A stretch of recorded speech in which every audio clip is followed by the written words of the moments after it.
been great. So, I mean, I don't know if we want more signs out, but just sort of giving recognition to people or businesses that help. And then these women were actually very involved in the bridge dinner, and they talked about doing it again for charity. And I'm not exactly sure how that would, come back to the Conservation Commission, but it would come back to the town of Rockport specifically, whatever charity they chose. And there was talk of possibly changing the signs in the town and moving them. I don't know, is that possible? But moving, like, the Keep Rockport Beautiful sign from one part of town to another so people could see it. Instead of making more signs, possibly moving them just to bring attention to the signage that we have in certain parts of town. Geez, where is it now? What's that? Which one? The sign. I don't know. No, I think it's over by Maggie's house. But I agree. Sometimes you just put signs up and eventually people don't see them. You get numb to, yeah. But you get numb to them. But if we had some and we moved them around, yeah. And like, do they, if they bolt them onto another post? And the sign that talks about the fine for littering, maybe moving that around. Yeah, I forget what wording. We used a different sign that has a different wording on it now. Just ask, it's instead of citing people the law about littering is to try and encourage them to, to help us keep the town cleaner. Just catches your eye. Right, because it's a different sign. It's like the ones, the drive like your kids live here signs. It's a different sign, so people notice them.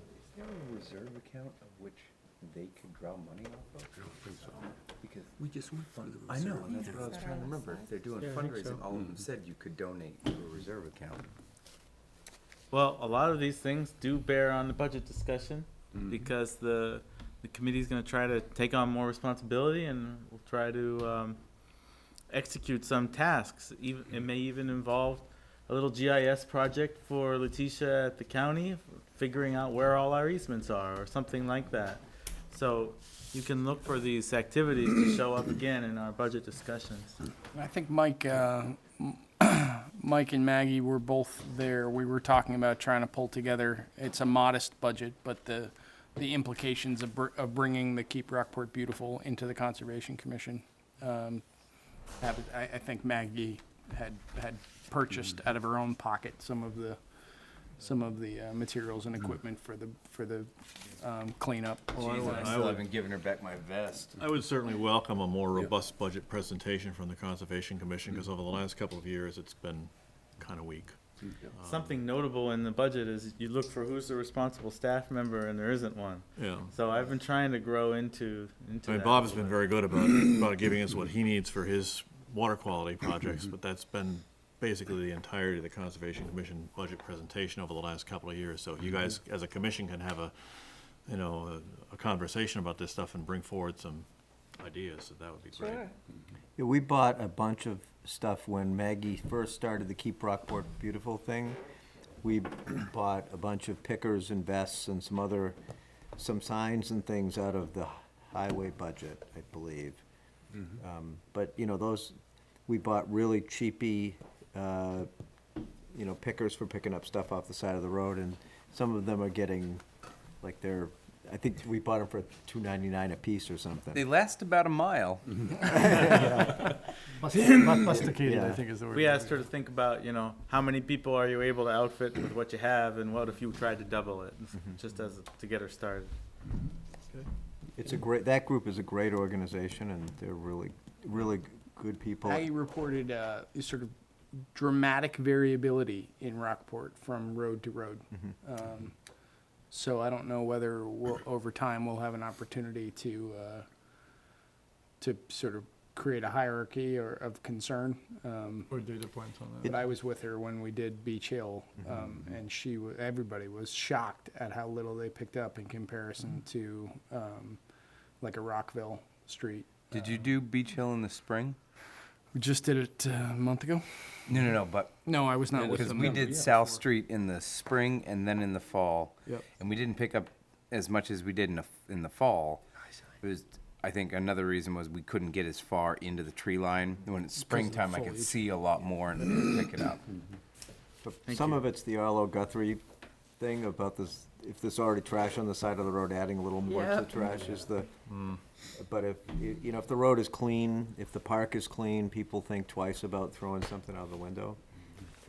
But we do still see, you know, Mike and I drive around on Friday mornings, and it's the cut-through streets. You know, generally the streets where people live, it's their neighborhood, you know, that's their destination. We don't see a lot of problems there. It's really the cut-through streets where people are on their way from one point to their destination, and sometimes they don't even live here.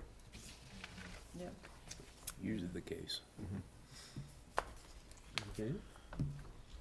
Well, anything that we haven't talked about that somebody thinks the Conservation Commission should be doing?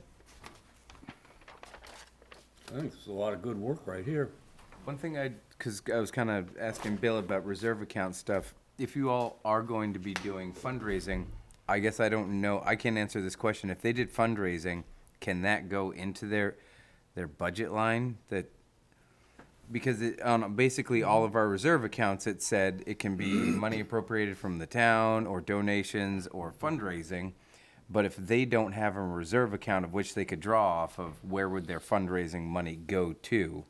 Just establish an account They would have to- through, General yeah. ledger revenue account, and then, yeah, you know. through, Specific see to- Megan, and Yeah, she can cut-through create event. the one. You know, and that, depending on how much money it was, you know, and in a given year, hopefully the revenue comes in early enough in the budget year that you can then offset it with an expense that's legitimate. And a lot of the work that they do, a lot of the work that's being done, the roadside cleanup stuff, all that work is educational and informative to get people to start paying attention to that. So it's all, when people see people out cleaning up the streets, they pay a little more attention. Yeah. Well, we did better. I think we only picked up 800 pounds of trash, I think, this time. We only found 2 needles. Yeah, and as opposed to a ton of trash in the spring. I agree on the educational point. You know, we really don't tap into the schools and the kids, and so there is a whole nother group of people that we can, on many of these topics, that we can reach out to and have programs with in the future, get them doing some more work, more chores. The kids are easy to reach, you know, because they're a captive audience. But the thing about educating the kids is that they will make, like with seatbelts. Yeah. It's when the kids had to wear their Becomes the norm. seatbelts, then they make sure their parents wear their seatbelts. God, mine are the worst. They Yeah. are. Can't even get out of the driveway. When you're like trying Still to. in the driveway, kid. No, The it's same thing true. with